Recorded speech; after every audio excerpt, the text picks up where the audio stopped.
అందరికీ నమస్కారం అండి.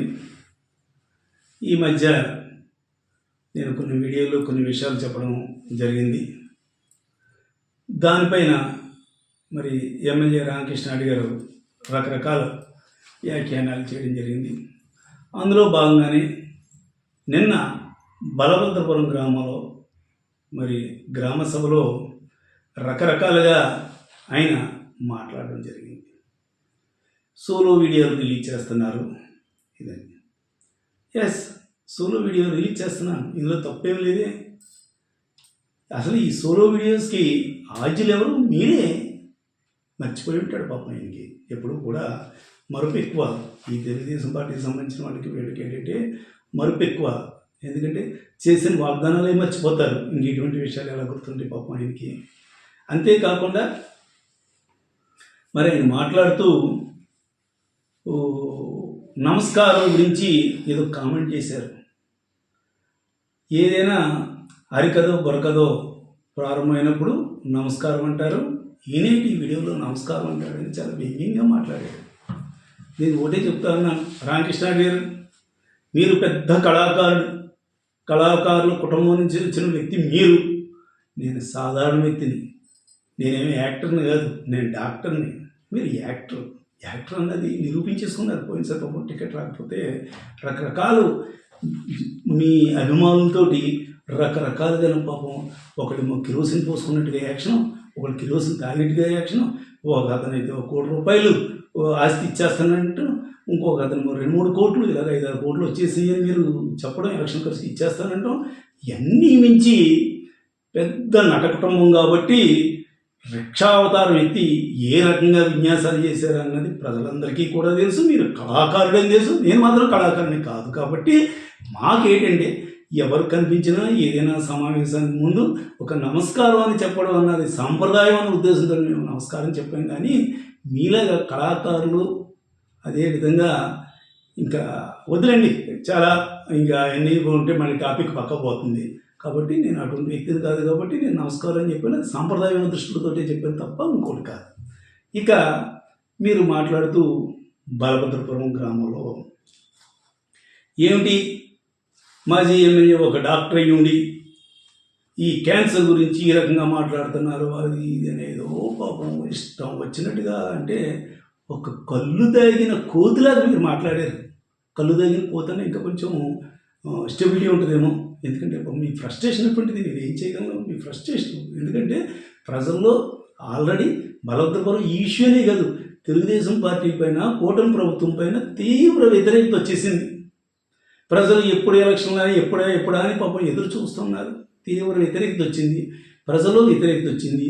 ఇక్కడ చూస్తే సెల్ఫ్ గోల్ చేసుకున్నాం బలభద్రపురంలో. ఎలాగ ఈ సెల్ఫ్ గోల్ నుంచి బయటపడాలని మీ తాపత్రయం మీది. ఆ తాపత్రయంలో భాగంగానే నిన్న మళ్ళీ గ్రామ సభ పెట్టి ఆ డంపింగ్ యార్డు గురించి మీరు మాట్లాడుతూ చెత్త నుంచి విద్యుత్ దాని గురించి ఎట్టి పరిస్థితుల్లోనూ ఇక్కడ జరగదు, మీ అందరికీ కూడా నేను సపోర్ట్గా ఉంటాను, చేస్తాను అని మీ తరపున నేను పోరాటం చేస్తానని చెప్పడం జరిగింది. సిగ్గు లేదా మీకు? పోరాటం చేస్తారా? ఎవరి మీద పోరాటం చేస్తారు? ప్రభుత్వం ఎవరిది? మీరేమో అపోజిషన్లో ఉన్నారా? రూలింగ్ పార్టీలో ఉన్నారే? ఒకవైపు ఏమో నాకు తెలియదంటారా, మీ మంత్రి నారాయణ గారు వచ్చేమో ఇక్కడ కన్ఫర్మ్డ్ అని కాకినాడలో చెప్పారు, రాజమండ్రిలో కలెక్టరేట్లో రివ్యూ చెప్పారు. ఇన్ని చెప్పినా కూడా నాకేం తెలియదంటారా? పోరాటాలు ఎందుకు? ఆ సత్తా లేదా? వెళ్ళి ప్రభుత్వం మీది, మీ ప్రభుత్వం నిర్ణయం మార్పించుకోలేరా? అంటే ప్రజలను ఎదుర్కోగం చేద్దామనా? ప్రజలను అమాయకులుగా ఇక్కడ ఏంటంటే యాక్షన్ మీ తరపున చూసారా, నేను పాటు పడుతున్నాను, మీ గురించి నేను ఫైట్ చేస్తున్నాను చెప్పండి. ఏంటి, ఎవరి మీద మీరు చేస్తున్నారు? ఈ ప్రభుత్వం పైన ఆ సత్తా ఉంటే ఇక్కడ కాదు, వెళ్ళి అమరావతిలో కూర్చొని అక్కడ ఫైల్ మార్పించండి. ప్రజల్లో చాలా తీవ్ర వ్యతిరేకత వచ్చింది, ప్రజలు చాలా భయాందోళనలో ఉన్నారు, ఆ ప్రాంతంలో వద్దని చెప్పండి. అంతేగాని ఇక్కడ ప్రజల్ని మీ గురించి నేను ఎంతగానో పోరాడతాను. ఏం పోరాడతారు? అది చూసాం కదా, కేపీఆర్ ఇండస్ట్రీస్ అప్పుడు గొడవప్పుడు మీ మాయ మాటల వల్ల సుమారు 300 నుంచి 400 మంది అమాయకులు కేసుల్లో బుక్ అయ్యారు. మీరు మాత్రం ఒక కేసు లేదు మీ మీద. మళ్ళీ మీరు నాయకత్వం వహించారా అక్కడ? మరి మీ నాయకత్వం పైన మీరు ఉన్నప్పుడు మీ మీద కేసులు ఎందుకు లేవు? అంటే కేపీఆర్ వాళ్ళతో లాలుచి పడ్డారు. వాళ్ళు మీ మీద కేసు ఎందుకు పెడతారు? లాలుచి ఉండడంతో మీ మీద ఒక్క కేసు లేదు. ప్లస్ మీరు అప్పుడు ఉద్యమ నాయకులు, మీ మీద ఒక్క కేసు లేదు. అమాయకులు మాత్రం 300 నుంచి 400 వరకు ఉన్నారు. కొంతమంది పాపం రిమాండ్కి వెళ్ళిపోయి 1 నెల 2 నెలలు కూడా రిమాండ్లో ఉన్నారు సెంట్రల్ జైల్లోను. మీరు ఒక్కరోజు కూడా సెంట్రల్ జైలు కాదు కదా, మామూలు పోలీస్ స్టేషన్లో కూడా లేదే. అసలు ఏదైనా ఒక ఉద్యమం జరిగినప్పుడు ఉద్యమ నాయకులు ఉంటారా, సామాన్య కార్యకర్తల మీద కేసు ఉంటాయా? ఒకసారి చెప్పండి రామకృష్ణారెడ్డి గారు. అంటే ఏదో అబద్ధాన్ని అందంగా చెప్పొచ్చు, మనం కళాకారుల కుటుంబం కాబట్టి అని మీరు అనుకుంటున్నారేమో, కానీ ప్రజలకు తెలుసు ఏ రకంగా అప్పుడు వంచారు, ఏ రకంగా కేపీఆర్ వాళ్ళతో లాలోచీపడి కేసులు లేకుండా చేసుకున్నారా అన్నది అందరికీ కూడా తెలుసు. కేపీఆర్ వాళ్ళ దగ్గర డబ్బులు కూడా ఎవరెవరు అప్పనో ఇంకోటనో రూపంలో మీరు మీ కుటుంబ సభ్యులు ఏ రకంగా తీసుకున్నారా అన్నది అందరికీ తెలుసు. నగ్న సత్యం. వాళ్ళే చెప్పారు అప్పట్లోనూ, మా దగ్గర నుంచి డబ్బు ఇలాదండి అని ఆ రోజుల్లో వాళ్ళే చెప్పుకున్నారు. మీరేం మాట్లాడలేదు. ఇప్పుడు మళ్ళీ ఈ విషయాలు మాట్లాడతారు. ఎంతవరకు నమ్మశక్యం? అంతేకాకుండా దీనిపైన వైఎస్ఆర్ కాంగ్రెస్ పార్టీ వాళ్ళు ఎవరు రాలేదు, కాపవరం ప్రెసిడెంట్ కానీ ఎంపీటీసీ కానీ వార్డు మెంబర్లు కానీ అన్నారు. ఒకసారి గుర్తెచ్చుకో బాబు, నువ్వేం చేసావు, ఏం కనుక చేసావు. కాపవరం గ్రామంలో మరి ఏదైతే ఉందో గ్రామ సభ నిర్వహించడానికి ప్రెసిడెంట్ ఏంటి, పంచాయతీ వార్డు మెంబర్లు ఊరంతా కూడా టామ్ అయింది. టామ్ అయిన తర్వాత ఈవో ఏమో చేసిన తర్వాత ఆ రోజు సర్పంచ్ గారు చైర్స్ టెంట్లు అన్నీ కూడా వేస్తే నువ్వు ఎస్ఐని పంపించే టెంట్లో చైర్స్ తీయించలేదా? గ్రామ సభ రద్దు చేస్తున్నావని గుర్తులేదా అది? ఆ రోజున అయినా కూడా ఆ గ్రామ సర్పంచ్ రమణ కూడా ఆయన స్పెషలే ధైర్యంగా నిలబడ్డాడు.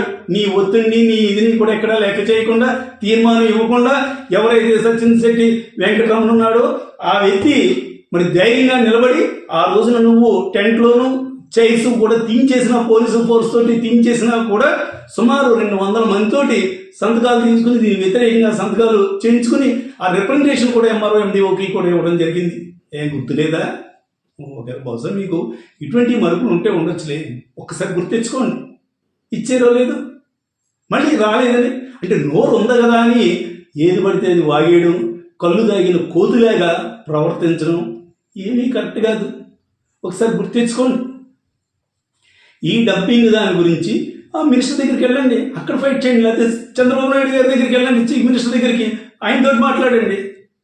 ఇది ప్రజలకు ఎవరికి కూడా ఇష్టం లేదు, ప్రజలకు హానికరం అని. ఇప్పటికే క్యాన్సర్ విషయంలో ఒకసారి మీరు బోల్తా పడ్డారు, మళ్ళీ రెండోది డంపింగ్ దాంట్లో పూర్తిగా మునిగిపోయాం.